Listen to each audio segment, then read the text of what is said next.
మీ ముందు నిలబడి నేను మాట్లాడుతున్నానంటే ఇదంతా కూడా ఈ ప్రాంత ప్రజల యొక్క ఆశీర్వాదం. నా ఫాలోవర్స్ కానీ, కార్యకర్తలు కానీ, స్నేహితులు కానీ, ఆ ప్రాంత ప్రజలు కానీ వాళ్ళ దీవెననే నన్ను ఈరోజు మీ ముందు నిలబెట్టి మాట్లాడుతున్నందుకు వారందరూ కూడా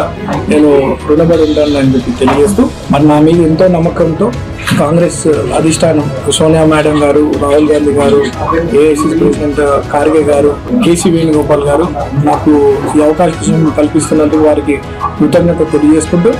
మరి ప్రజాసేవలో మేము కట్టుబడి ఉన్నామని చెప్పి స్థానికంగా ప్రజల